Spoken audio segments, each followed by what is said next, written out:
Hi, my name is Kate and I'm from Tryzens Global. We're an agency that believes amazing things are possible in digital commerce when you look up. So today we're going to be having a little chat to Leanne about loyalty programs. So obviously it's just been peak season. A lot of people have brand new customers that have maybe transacted once or twice. And the question we get a lot is, well, how do I turn these people into loyal customers? What makes them stick with us? And one of the ways you can approach this is through loyalty programs. So first and foremost, Leanne, did you want to introduce yourself and tell us a little bit about what you do at Tryzens? Yes, thanks, Kate. So, hi guys, I'm Leanne, and I head up customer experience globally at Tryzens, and I kind of oversee all things CX strategy, UX UI design, and then ongoing optimization, otherwise known as CRO. So, really, yeah, in a nutshell, what we do is we help our clients kind of understand their customer so that they can create, a beautiful and seamless customer experience. What do those journeys look like across their all their different touch points, offline and online? And then we also have an amazing design team who will bring those experiences to life, make sure that we're following brand integrity very closely and translating that to the front end of your store. And then we also provide a strategy and kind of advisory function around optimization. So as we know, it's not a one and done. Once we've implemented a storefront, we would be making sure that we're always staying close to the customer, optimizing for not just, making the customer experience better for the customer, but also providing that commercial value to the client. As we know, it's important to keep an eye on that revenue. So a little bit of art and science. Exactly. Yes. That balance right. That's definitely, I would say, I'd describe my role here as obviously being the advocate for the customer when we are working with our clients, making sure that we've got that voice of customer in any conversation, but also having that commercial mind. It's what may be an amazing experience for the customer could result in lower revenue for the business. So you need to make sure that you're balancing those two things out. Yeah, perfect. So like I say, we're talking loyalty programs today. If I had a dollar, if I had a pound for every time that someone asked me about loyalty programs, and I know it's something that's been coming up a lot. So do you want to talk a little bit about why loyalty programs are so important at the moment? Yes. So I have seen a huge kind of rise in conversations around loyalty programs. If they've already got a loyalty program in place, how can we optimize it, make it work a bit harder? And if they don't, then a lot of people are looking to adopt and implement loyalty programs.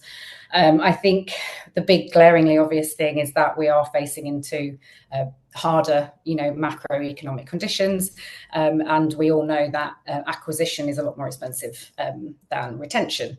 Not to say it's important, but loyalty is really where that will come in to capturing a captive customer audience, making sure you're engaging with them, you're building those relationships ongoing, and that's going to increase customer lifetime value.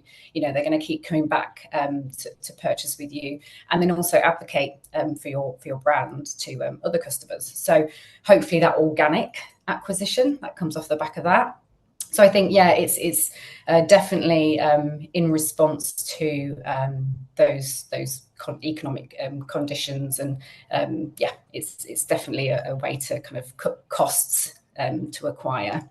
Yeah, 100%. And I think the other thing is feedback I've heard is that acquisition is becoming more and more expensive, right? Yes. So, and it takes a long while because one channel that might work really well for acquisition one day, the next day is not working so well, but the price has also shot up. So you've got to be quite adaptive and reactive. So I guess that's sort of part of the equation as well.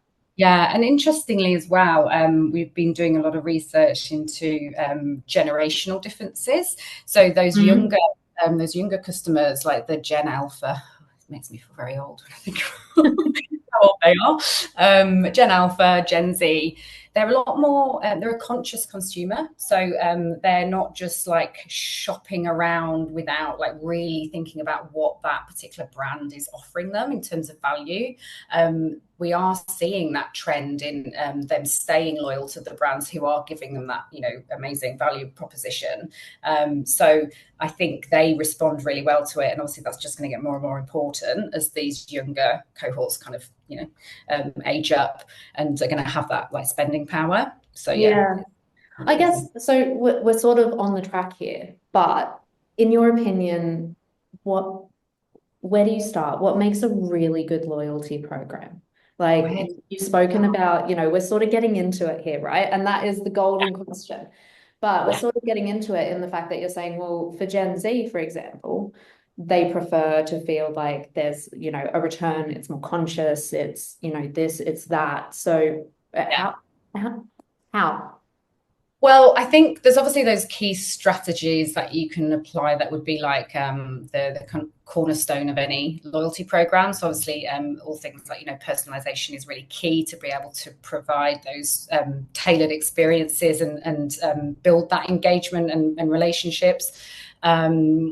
Looking at ways of offering more than just discounts. I think, it's been kind of done to death, the points and reward system. It's not to say it doesn't work, it obviously does, but I think we need to thinking outside the box, especially with those younger customers that they're looking for something a little bit more, making sure that you're taking into account every single touch point. So a customer only doesn't see separate channels. So whatever, your loyalty program has to be omni-channel and has to be frictionless, and they have to feel like they can move between different channels and still be rewarded.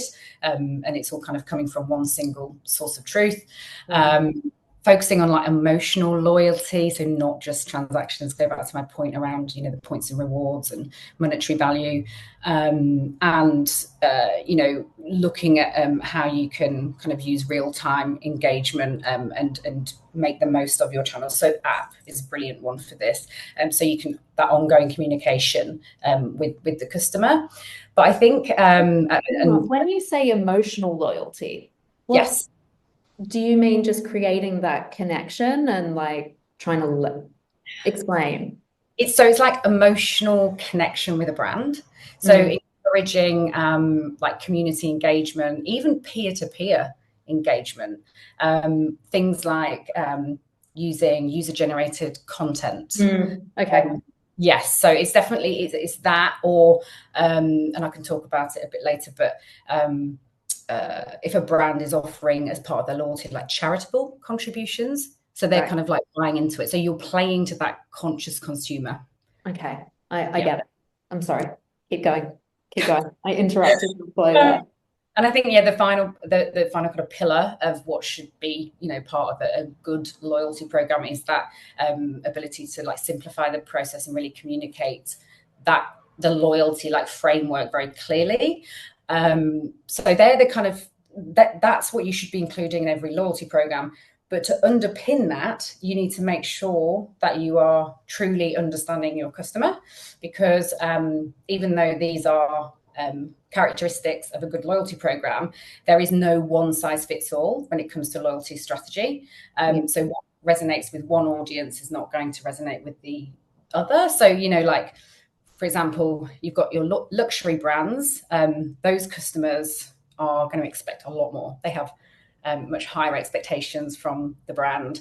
They are looking for those emotional rewards and status as well. And if you compare that to the more discount-driven brands, where the lower kind of price retailers, they're buying in volume. They're happy to accrue points because they're buying at volume, and they really are focusing on that monetary saving. So you can't, there's not like, here's the strategy that's going to make but I guess as well, if okay, so say one day I am shopping at a supermarket versus shopping at a luxury chain, I would be the same customer, but my expectation and what I want to experience, or all of that sort of thing, would be different from a supermarket versus for a luxury retailer, right? And so I think it's It's not just about the customer type, but the expectation and the ingrained behavior.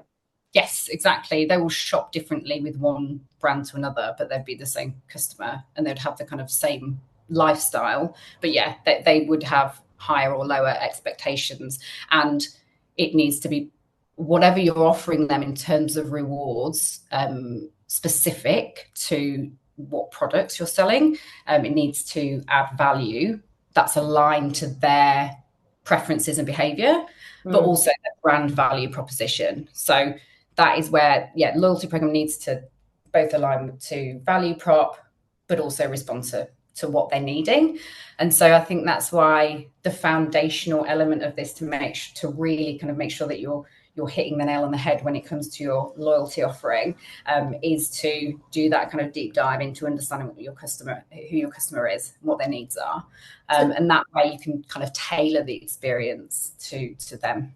So then how do you go about that, right? It's, customer deep dive sounds complex but simple at the same time.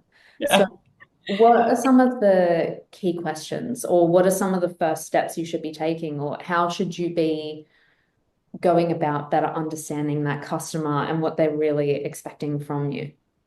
So, I mean, I'd like to obviously think that kind of all retailers do have a good grasp of who their customer is. I do often see, though, that it's still very much driven by like assumption and opinion of those who work within the business. Especially if you're, working with founders of a brand, they are like, I know my customer inside and out.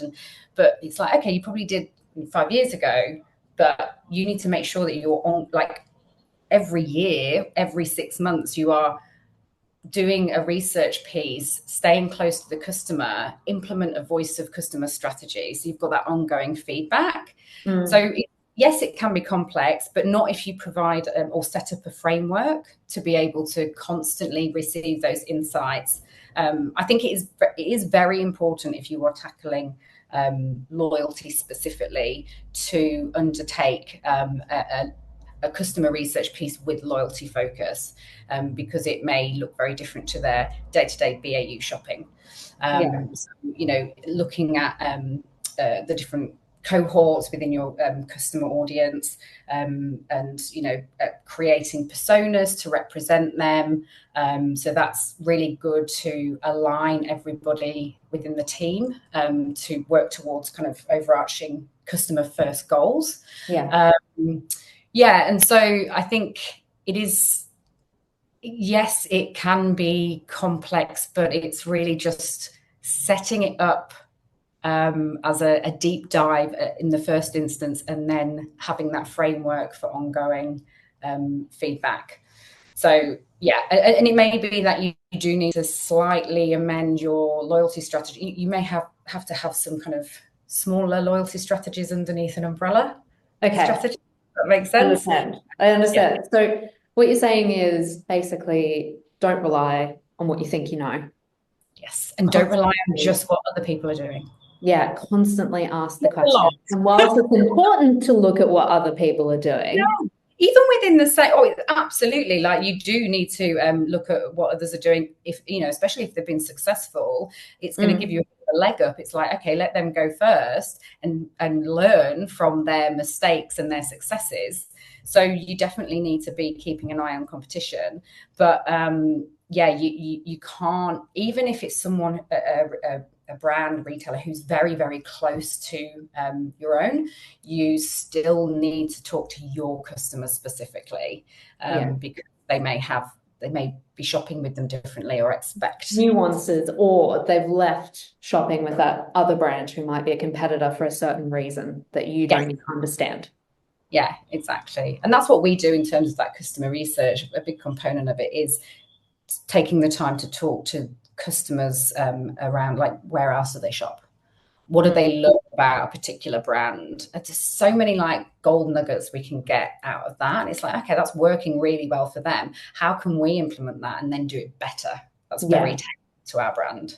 Yeah, exactly. Well, thank you so much, Leanne, for your time and your insights. If anyone is keen to learn more about how you build successful loyalty programs, or to also have a look over the fence and see what some other loyalty programs are doing across the world, please download a copy of the Loyalty Landscape or our guide to loyalty programs, or please feel free to reach out to anyone at Tryzens or the lovely Leanne if you want to learn more. I'm happy We're to have a all chat. happy to have a chat. I love to chat. Yeah. So thank you so much, Leanne, and we'll catch all you guys soon.